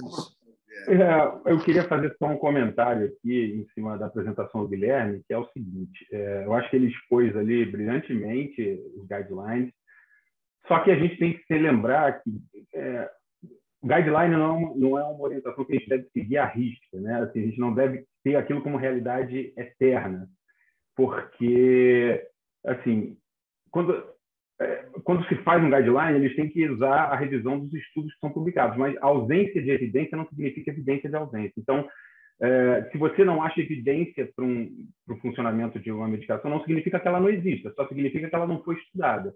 E, assim, uma crítica que eu faço a esse guideline é que o pessoal comentou que a Trazodona. A trazodona, exatamente. Obrigado. Que a trazodona não deve ser usada. Mas, claro, né, assim, a questão que é uma medicação antiga e que um laboratório vai investir milhares de dólares para fazer uma pesquisa depois de um remédio que já perdeu patente, né? A questão da doxepina é curiosa, porque a doxepina é um medicamento assim, que tem um perfil tricíclico, que era usado para tratamento de prurito, né? E que depois ressurgiu nos anos 2010 como tratamento para insônia, mas certamente com alguma visão de marketing em cima disso, né? E por aí vai. Então, eu acho que a gente tem que ter esses critérios. Realmente, benzodiazepínico a gente deve tentar evitar para tratamento do sono e assim, olhar o contexto como um todo, né? Eu acho que essa é a mensagem que fica. Aproveitando, Guilherme, até mesmo o Jefferson Grande toca a trazodona da mirtazapina como possibilidades que envolvem a depressão, né? E a questão da queixa de insônia. Não, é exatamente isso que eu ia falar. Assim, eu prescrevo a trazodona também, né? É uma medicação que faz parte da minha prescrição no dia a dia, e tanto ela quanto a mirtazapina tem, obviamente, seu lugar, né? É que quando eu peguei para fazer a apresentação, eu tenho que falar, ok, insônia em adultos, só que como uma forma básica, né? Não pensando no que tem um perfil mais ansioso, não pensando no que tem um perfil mais depressivo. Aí já teria que expandir demais, e não daria para apresentar em 15 minutos. Né? Então, quis colocar quais são as balizas, simplesmente. Eu vou aproveitar agora, então, por causa do nosso tempo, 9h22, 23, eu então gostaria que cada um utilizasse 30 segundos para um recado no que diz respeito ao nosso tema de hoje. Já deixando aqui um convite para muito em breve vocês participarem de um novo encontro. A gente vai focar num tópico específico e esse, sem dúvida, vai ser a questão do tratamento.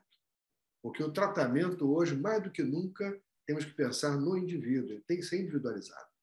Então, certamente nós teremos um dia para insônia e o indivíduo. Andréia, começa por você, já que você levantou a mãozinha, os 30 segundos. Não, eu queria aproveitar e dizer que o nosso consenso de insônia também está disponível no site da ABS e nós criticamos guidelines. Então, a trazodona está lá como opcional no tratamento em dose baixa para insônia. Então, eu acho que valeria a pena, porque é um livro para consulta diagnóstica, consulta terapêutica, e é muito didático e de fácil acesso, então é a oportunidade das pessoas que se interessarem mais pelo livro. Vamos lá, Guilherme, já que você... Vamos lá, 30 segundos. Não, só mesmo levantar essa questão. É um tema muito importante.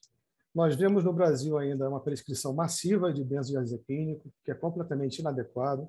Os que nós temos aqui têm um péssimo perfil, né? E só realmente inclusive o próprio Zolpidem, existem vários relatos, existem vários problemas com abuso da substância, né? Com pessoas que no meu caso, por exemplo, se eu tomar o Zolpidem, para mim é como se fosse um LSD. Eu fico completamente descontrolado. Então, é uma medicação com a qual também tem que tomar muito cuidado. Só isso. André. Professor, eu vou terminar aqui conclamando os neurologistas mais jovens a participar mais integralmente da questão da medicina do sono, que se interessem, porque isso é uma subespecialidade que nasceu da neurologia e, de uma certa forma, foi levada para as outras especialidades por conta muito em cima dessa questão da apneia. Mas a medicina do sono é muito mais do que só o estudo da apneia. E isso tem tudo a ver com o conhecimento neurológico. Então, eu conclamo aqui os neurologistas mais jovens que mergulhem de cabeça nesse universo, que vocês não vão se arrepender. Muito obrigado, André. Cristiane Bahia.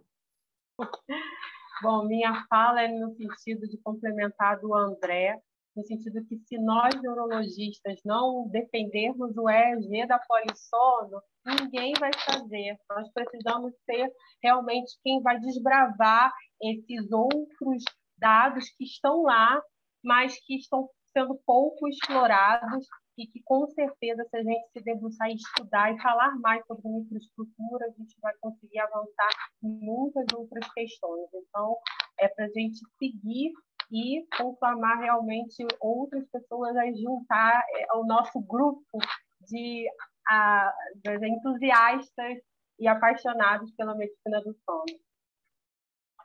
Eu gostaria de dizer para vocês que, como jovem que me sinto, né, a gente está sempre aprendendo. E aquele que aprende está sempre jovem. Eu acho que conclamo a todos os neurologistas, porque, afinal de contas, ninguém é neurologista de pedacinho. Nós somos clínicos, temos uma formação clínica, e o problema do sono é de grande importância e tem que ser encarado como tal. E essa é a razão pela qual eu liguei para a Cris e agradeço pronta resposta dos colegas em participarem desse webinar. Infelizmente, não pode ser hoje híbrido, mas certamente o próximo será, com problemas havidos no aspecto do espaço do Centro de Estudo do Hospital Popstar. Vários colegas, Roberto Meirelles, Jefferson, Renato Hertal, elogiando, assim como também no grupo da BNRJ, mostrando a importância desse tema. Eu só tenho que agradecer a Andréa Bacelar, agradecer ao Guilherme Soares, ao André Giorelli e à Cristiane Bahia, pelo interesse que vocês tiveram em participar, por essa brilhante edição, certamente vai ficar na história aí do nosso Clube do Nervo, sempre trazendo um bate-papo sobre coisas novas e abrindo espaço também para pesquisa. Ouviu, Cristiane? Ouviu o André? Ouviu o Guilherme? Ouviu a Andréa? Então, nós estamos com essa disposição. Os colegas que nos ouviram, por favor, entrem em contato, se tiver interesse nesse segmento, com os expositores que são do melhor naipe. E o Rio de Janeiro, mais uma vez, vem mostrando que a medicina tem evoluído bastante, quer dizer, a neurologia nossa tem evoluído consideravelmente, assim como ocorre em vários outros segmentos, outros espaços nesse país afora. E, particularmente, o interesse dos neurologistas pelo problema do sono. Agradeço demais a vocês, agradeço ao Centro de Estudos Popstar, à Rede DOR, à ABNRJ, por prestigiar sempre o nosso encontro, as nossas edições. E logo no início de outubro, vocês já estarão convidados, talvez até já saiba que vai ser nosso presidente, né? Mas eu espero que toda essa problemática do sono também seja lembrada pelos nossos políticos, sabendo da importância de que dormir bem faz a gente acordar melhor no dia seguinte. Então, eu espero que os nossos pesadelos desapareçam e que a gente possa ter dias melhores. Meu muito obrigado a vocês e aguardem no YouTube sobre os auspícios da Health Meds e também a colaboração do Bernardo. Agradeço também o Riquet pelo suporte hoje no webinar e a nossa querida Raquel Mendes, que organiza todo esse webinar. Uma boa noite para todos e até a próxima, pessoal. Boa noite. Tá, boa noite.